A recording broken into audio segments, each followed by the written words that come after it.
In the world of Wolfenstein, World War II would end in a complete German victory with New York being nuked and the Axis invading the whole world. But first, we need to understand how they did this. Going all the way back to 2000 BC, the WW2 would be founded in Mesopotamia. This secret civilization would later on make super futuristic technology that still was better than our modern tech. But instead of spreading the technology across the other civilizations in the area, they would hide their technology in 3 different bunkers across the Middle East, those bunkers being in Istanbul, Cairo, and Baghdad. And soon after, the secret civilization would die out along with their knowledge of the bunkers. So now we just have 3 different storages of super weapons that would go untouched for thousands of years. Now remember this, because these bunkers will come back to the story later. We can calmly go forward to 1939 now. History went basically the same, maybe with the exception of some new people being born, but we'll focus on that later. Hitler had come into power earlier in the 1930s, but there were some differences. In Spain, the Spanish Civil War was coming to an end, and unlike our timeline, the Republican side was seeming to be the victor. But German volunteers would be sent to Spain on the fascist side. Now, alongside Italian and German divisions, the Civil War would continue again. Talking about the Germans and Italians, the two had become really good chums. And we're already talking about a possible alliance. But first, Hitler had some things to take care of. In Austria, the Germans would just annex it. Next, Germany would demand the Sudetenland, which the Allies would eventually give over. But it wouldn't be long till the Germans would go ahead and invade the rest of the nation. They would implement a Slovakia puppet state to join the newly made alliance named the Axis. In Lithuania, the territory of Memel would come under intense controversy, after Hitler would claim it as German territory. But since Lithuania didn't really have anybody having their back, they had no choice but to give it up. They were about to be eaten up by the Soviets anyway. By now, the Allies, which were basically just the British and French plus their puppets, were getting a bit worried. They couldn't just let this monster keep growing in the center of Europe. So they would finally put their foot down and would declare that if Germany invades Poland, they would join the war against them. Even with the threats of another great war, the Germans would still invade the Polish, along with their new buddy, the USSR. The Allies would keep their promise and would join in the war against Germany, beginning the Second World War. The Polish would fight bravely, but ultimately were no match for either front. After Poland would be divided, the Germans could now focus on the main front in the west. But since the border between Germany and France was heavily fortified, there was not much either side could do to each other. So Hitler would come up with the basically same tactic used in World War I. But there was one major thing stopping the operation from happening. In the North Sea, the British were blocking the Norwegians from trading their precious materials to Germany. So the Germans had to choose to either invade Norway to get their very much needed materials back, or just strengthen trade with the Soviets to get the same stuff. They would choose the first option. Quickly, the Germans would invade Denmark, then into Norway. The Allies would try their best to land into the front, but would get pushed out. After this embarrassing failure, Chamberlain would not resign. Shortly after the invasion of Norway, Germany would invade the Benelux. The Low Nations would fall quickly. British and French troops would scatter to fill the front in the north. But because of this disorganization, the Allies would fall into encirclement at Dunkirk, killing hundreds of thousands of soldiers. From there, it would be a sweep of France. Paris would fall, and so would the rest of the nation. A puppet nation named Vichy France would be created in the south. Many old French troops would now switch to the German side. But here's where things get interesting. In Paris, a group of German soldiers would find a bunker like the ones I mentioned earlier. It would contain not as good of the technology in the other ones, but it still contained technology similar to 2020 technology. It would be sent back to Berlin to be studied and soon multiplied. Once the new advanced divisions would land in Libya, the Italians would join the war. In Egypt, the prepared British would suffer a tragic loss at El Alamein. The Axis would conduct a breakthrough in which both Cairo and the Suez Canal would be reached. Turkey was more aligned with the Axis than the Allies, but still remained neutral in the war. But after the fall of France and now the loss of Egypt, they would join the war against the Allies. Jerusalem and Jordan would both fall quickly. At this point, the British were like, whoa, whoa, whoa, because they had just suffered so many losses in Egypt that many were compiling surrender, but soon a new figure named Winston Churchill would come into play and would lead the country to continue the war. The Italians were beyond cocky after this African campaign. Greece was looking very ripe for the taking recently, so the Italians and Turks would go in. But the Greeks would manage to stalemate both fronts. Hitler was worried that if the British could win back Egypt, that they would land in Greece and would begin the push back to Europe from there. So Germany would go secure the Balkan front. Hungary and Romania would join instantly, both for different reasons. Bulgaria would join as well, but Yugoslavia would get invaded instead. Greece would fall shortly after. Romania had joined for protection against the Soviets. The USSR had been on a little land-grabbing campaign, annexing the Baltics, Moldova, and even gaining some land after a war with Finland.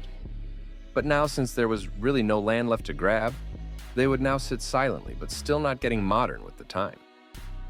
Going back to Cairo, if you remember correctly, one of the 3 main bunkers was built in the city, and luckily for the Germans, they would find it after following clues at the Paris bunker.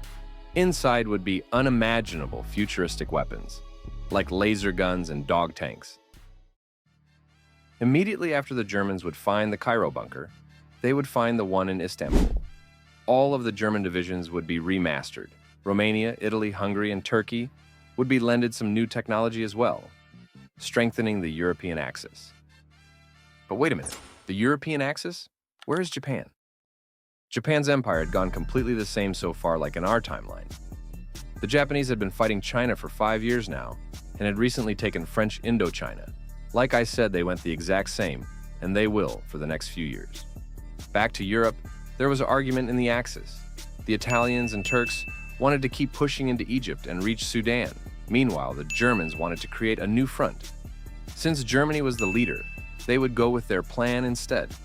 Iraq was beginning to become more neutral than Axis aligned lately, and that wasn't good for the Axis. Also, German spies in Britain found out about plans from the Allies to invade Iraq and catch Turkey lacking.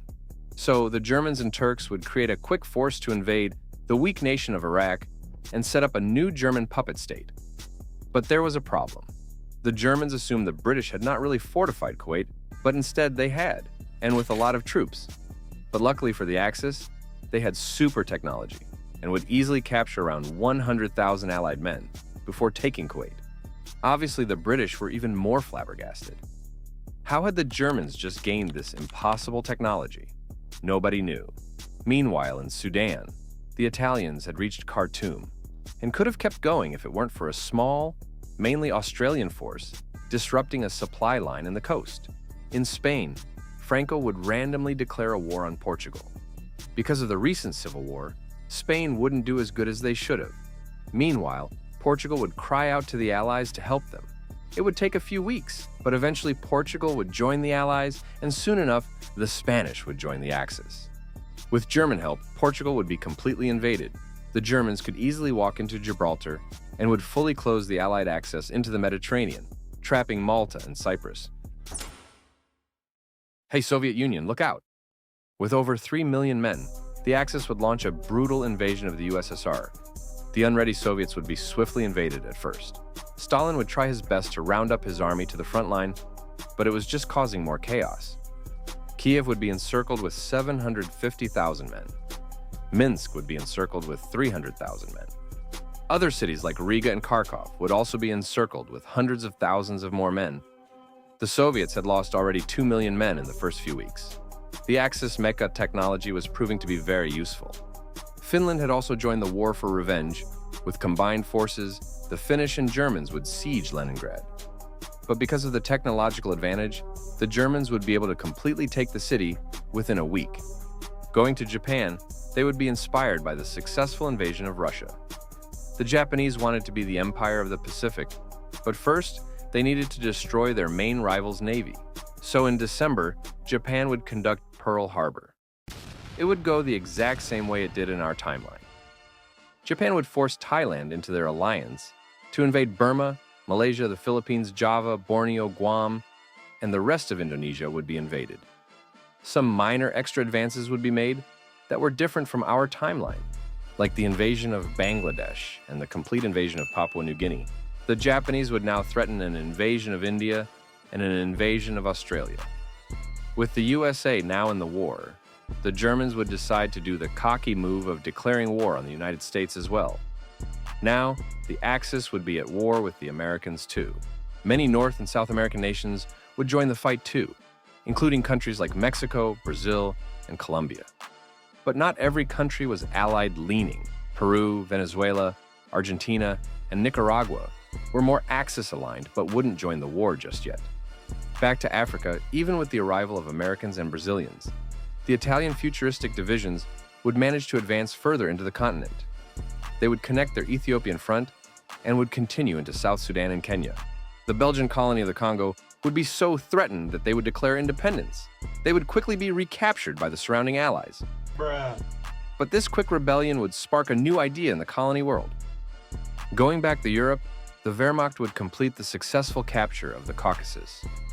Utilizing advanced mechanized units with self-sustaining energy sources, the Germans were able to traverse the harsh mountainous terrain with ease, securing vital oil fields that had once been the lifeblood of the Soviet war machine. Oh no! This strategic victory deprived the Red Army of crucial resources, crippling their ability to fuel tanks and aircraft, while simultaneously bolstering the German war effort with a new steady supply of oil. The fall of Moscow soon followed as German forces penetrated deep into the Soviet heartland. The Red Army's desperate attempts to mount a defense were dead against the cybernetic warfare deployed by the invaders. Moscow, the symbolic center of the Soviet Union, fell in a matter of a week. Its infrastructure left largely intact due to the precision of German orbital strikes that neutralized military targets with minimal city damage. With Moscow in German hands, the Soviet government was forced to relocate eastward to the Ural Mountains. The Axis momentum seemed unstoppable. The integration of artificial intelligence into the battlefield allowed for flawless wins across the Eastern Front, outpacing Soviet attempts at reorganization. German units equipped with exoskeletal enhancements and autonomous support vehicles dominated the battlefield, systematically dismantling the remnants of Soviet resistance. But despite their relentless advance, the Germans faced a new kind of warfare as Soviet partisans adapted to guerrilla tactics and cyber sabotage, leveraging their own captured technology against the occupiers. As the Reich consolidated its hold over the Western USSR, the Eastern War entered a new phase of insurgency, with the Soviet people becoming a new factor as daily rebellions would just get larger and larger. Following their victories in the East, Germany, in collaboration with Finland, launched a swift and decisive invasion of Sweden, utilizing airborne assault units and cyber warfare tactics. The joint forces neutralized Sweden's defenses with remarkable efficiency. Advanced stealth aircraft disabled key military installations within hours, while precision strikes targeted communication hubs, rendering Swedish command unable to coordinate a defense. And within only 2 weeks, the Swedish would surrender without killing even 1,000 German men. The Americans would come and try a D-Day, but it would fail horribly. The Germans would push the invasion out, and the casualties would be a staggering 160,000 men for the USA, and only 6 for the Germans. Back in Russia, the Soviets would finally collapse. With their newly made super winter tanks, the Germans would be able to conquer it all and destroy all the rebellions for good. Now the Axis would have millions of free men. Most would be sent to Africa. The Italians had already reached Tanzania, but with these new reinforcements, it was basically game over in Africa. The Axis would overwhelm the Allies and would conquer the continent. Iran would join the Axis, and together with the Japanese, the Axis would invade the British Raj. Although they did have many meat shields, it would end fairly quickly. The collapse of the Allies would happen so quickly that many couldn't comprehend. But either way, it would happen. The British would be invaded and would surrender on the beginning of 1943. Finally, many countries in America would join the Axis and would invade surrounding countries with their superior technology. Mexico would switch sides. Meanwhile, in Australia, the Japanese would successfully land and would later on invade the whole island. And in America, the final major event would commence. The Germans would launch a nuclear weapon on New York City. The way they got the nukes are debated in the Wolfenstein timeline. With that, the Americans would get invaded by the European Axis, ending World War II. The German conquests wouldn't stop there, however. They would continue to take over the world until it was fully theirs, And there it is, the Wolfenstein World War II timeline. Please subscribe and like the video. It means a lot when I get your support. Also keep an eye on my channel because my next video is going to be something completely different.